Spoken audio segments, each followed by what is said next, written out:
Alright, hey guys, welcome to the video. If you're new here, my name's Curtis, and today we're going to be talking about one of the newest releases from the house of Headspace called Rose.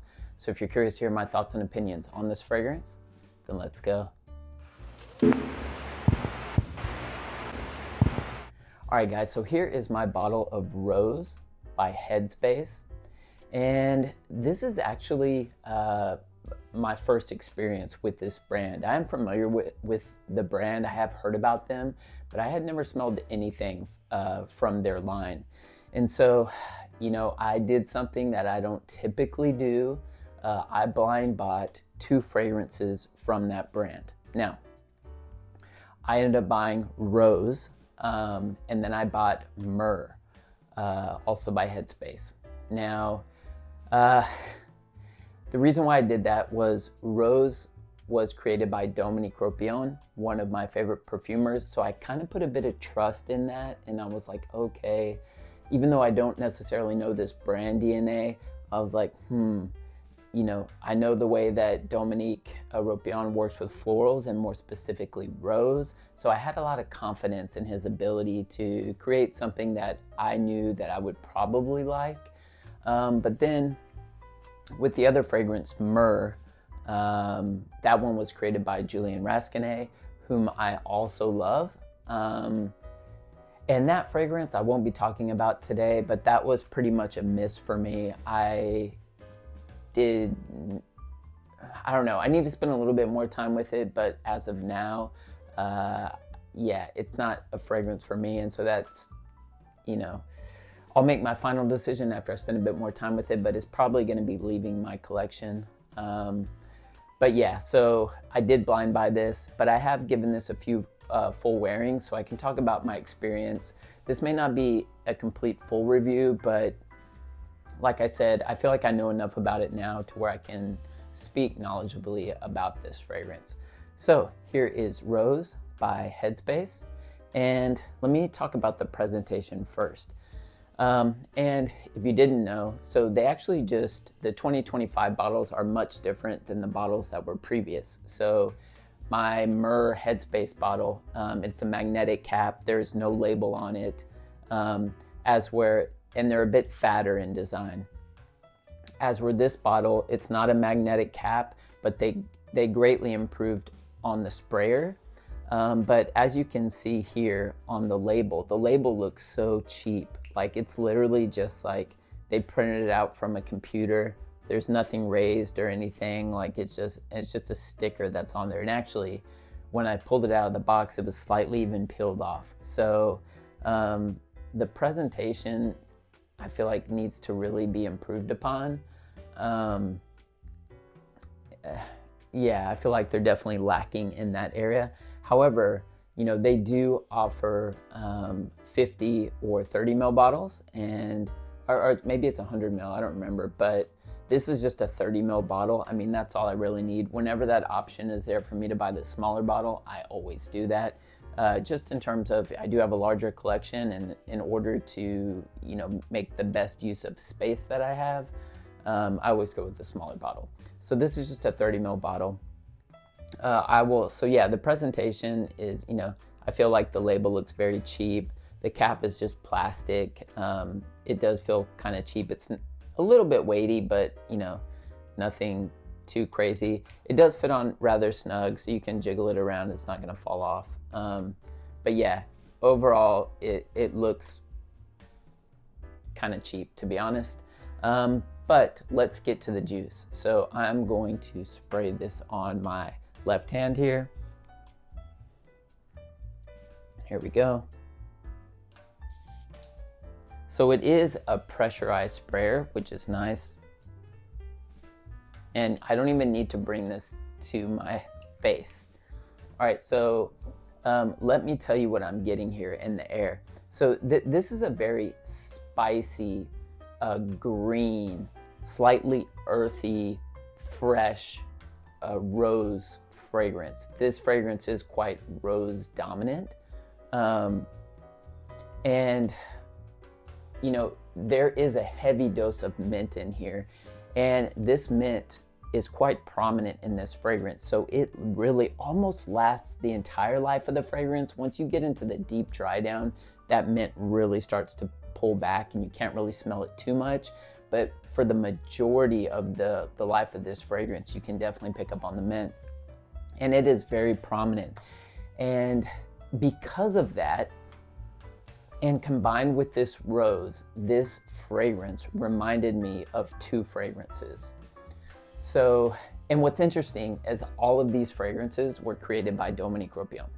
So this was created by Dominique Ropion. And what this has kind of reminded me of is if you have Portrait of a Lady and you have Geranium Pour Monsieur, both by Frederic Malle, if you kind of dumped both of those fragrances out into a bucket, mix them up, with the Geranium Pour Monsieur having a little bit extra added to that bucket, that's kind of the vibe, and after you mix that up, that kind of, the smells, how they blend together, that's kind of the vibe that you get here. You know, Portrait of a Lady is a very spicy rose fragrance, and it kind of, that rose also has like a slight jammy-like character to it as well. And then in Geranium Pour Monsieur, that fragrance is like a mint kind of bomb. But yeah, and I will touch on this a little bit because the mint in Geranium Pour Monsieur gets a little bit of, I don't know, hate or dislike because it can kind of smell slightly mouthwashy, you know, toothpastey or mouthwashy, however you want to call it. And in that fragrance, I think Dominique was taking inspiration from his like father or grandfather's mouthwash. I posted a video about Geranium Pour Monsieur. You can check it out here, where I talk a little bit about where he got his inspiration from. But I feel like the mint in here, this has like a very, it doesn't come off like mouthwashy or toothpastey to me. It just comes off very green, herbal. It almost smells like you're picking up mint from the garden and smelling it, you know, up close in your hands. It doesn't have that toothpastey-like vibe at all for me here. As where I can definitely see that in Geranium Pour Monsieur, although I love Geranium Pour Monsieur. That's a beautiful fragrance. But yeah, the mint is different. So I don't want to give that kind of, you know, confusion. So the mints are quite different in those two fragrances.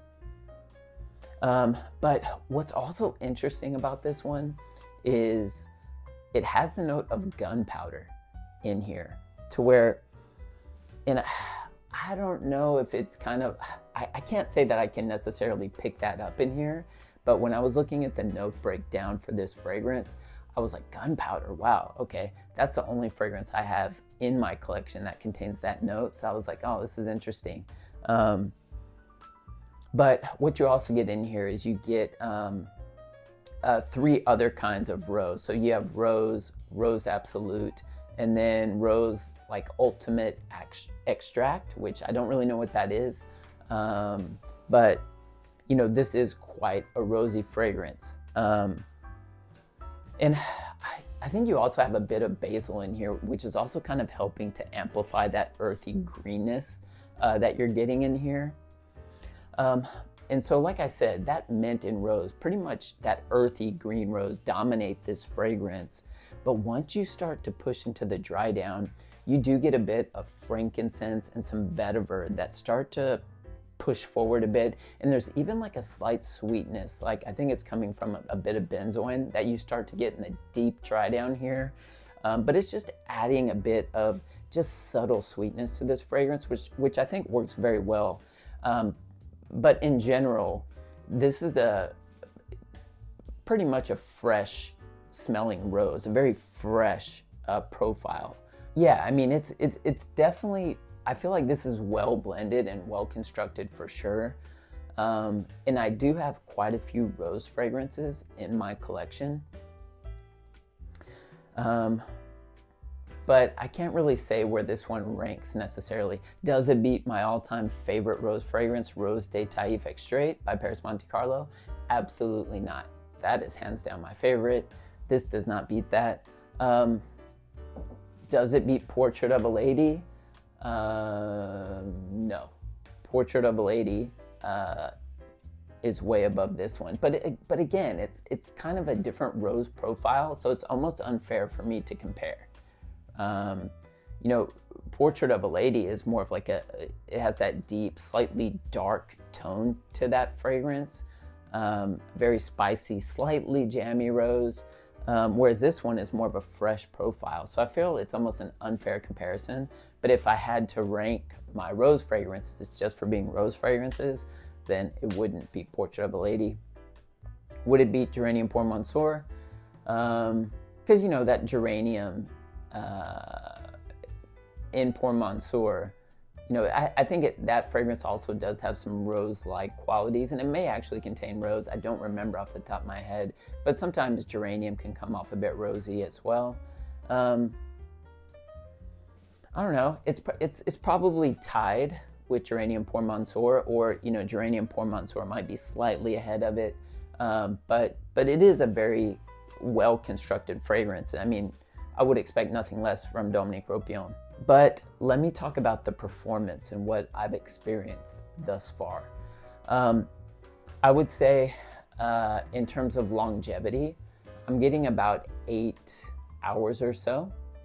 So I mean, it's pretty good. It's a decent performer in terms of longevity. In terms of the sillage, it's quite strong. So this leaves a pretty nice trail. And I have gotten a few comments from people when I've been wearing this one. So they've said, oh, wow, that smells really good. So, or like, oh, what are you wearing? Like those types of comments. So they can definitely pick up on it. I would say in terms of projection though, I would say it's probably moderate. But the sillage, it really lingers in the air. So I think there's a bit of vetiver in here and some frankincense as well. That's helping to give it a bit of legs to help it kind of linger. But you know, this fragrance is quite aromatic too, right? It is, you have that mint and you know, that basil in there as well. So it is quite an aromatic fragrance. But it does smell really, really good. And I feel like this fragrance is growing on me a bit. I just feel like I need to give it a bit more time. But yeah, in terms of who can wear this is unisex right down the middle. It doesn't push masculine, doesn't push feminine. Anybody can wear this. And I feel like this is a fragrance too that you can wear quite casually, or you can wear it dressed up. It is quite versatile in that regard. So yeah, I really enjoy that about this fragrance. But if I was to give this an overall rating, I would probably get now, you know, granted, I need to spend more time with this, but my rating now, and I'm also kind of basing this rating off of other rose fragrances that I have. Maybe I shouldn't do that, but I'll give this fragrance like a 7.3 or a 7.4. So it's a fairly decent rating, you know, fairly good rating, I guess. Anything above 7 is pretty good in my opinion. All right, so if you can, get yourself a sample of Rose by Headspace. All right, guys, so that's all I have for you for today. Don't forget to like and subscribe if you enjoyed today's content. And let me know down in the comment section, are you familiar with the brand Headspace? What are some of your favorite fragrances or fragrances that you've tried from that brand? Well, I hope you guys are staying healthy and well, and I'll see you in the next video.